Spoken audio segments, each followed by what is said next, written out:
You're watching Stand Up on monkiesunited.com. So laugh, bitches. Dan Hart, ladies and gentlemen. Woo! Dan Hart, yeah!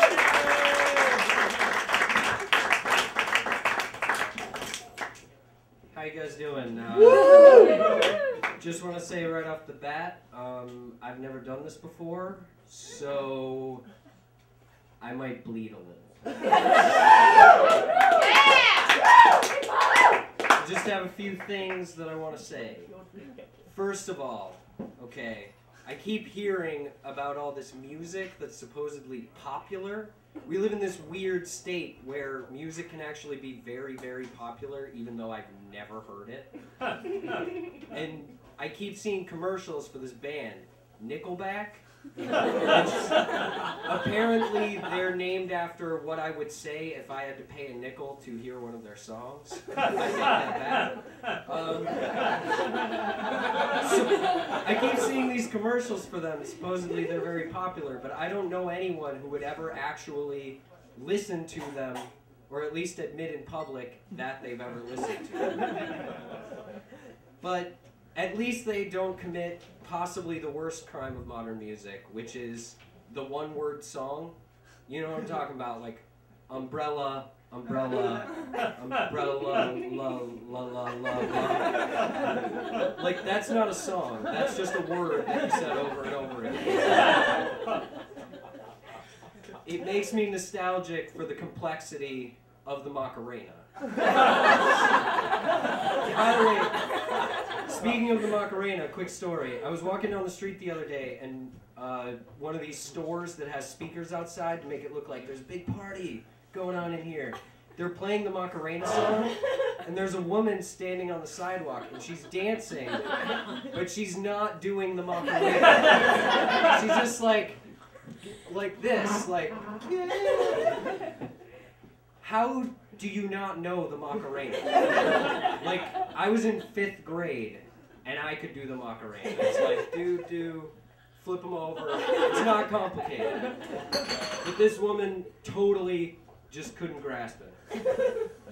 The other thing that goes on in music right now that I don't really understand is the robot voice. Like, lots and lots of bands now are using one of those, like, crazy robot voice things where it sounds like a robot is singing every word of the song. Vocoder.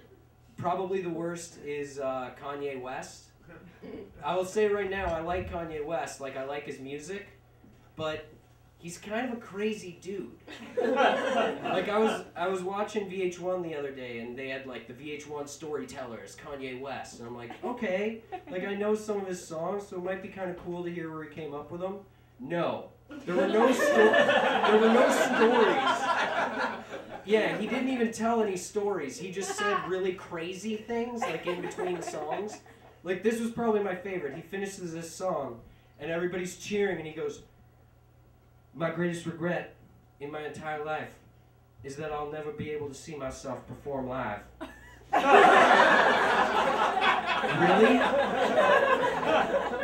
That's your greatest regret of your entire life. Like, I don't want to rub it in, but your mother died during a botched plastic surgery that you paid for.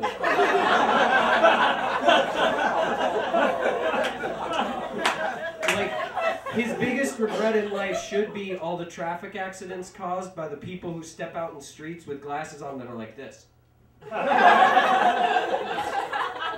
Those things are dangerous.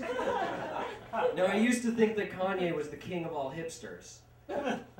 But then I met the actual king of all hipsters. I live on Queen West, so it's kind of like a hipster nest all around. I went to the bus stop, and there's this guy standing there.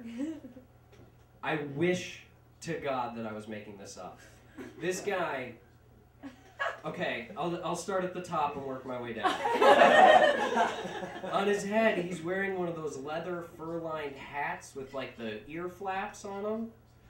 Not that bad, but underneath it, he has a horrible mullet. And not just like a normal mullet, but like full-on Billy Ray Cyrus, like front practically shaved, back down to here mullet. Ron Jeremy mustache. A letter jacket, quarterback, as if anyone would ever let this kid play quarterback on a football team. Girl pants, like horribly tight girl pants. And this is the piece de resistance. On his feet, he has the rattiest pair of black, turquoise, and neon purple pump shoes on. Like old school pump shoes. The guy looked like he spent $400 to look like a time-traveling hobo. like in 1993, he put on these pump shoes, and he's just like, if I pump these 3 times and wish really hard, I can move 15 years in the future. Yeah. So, yeah. I want to thank you guys for listening to me babble.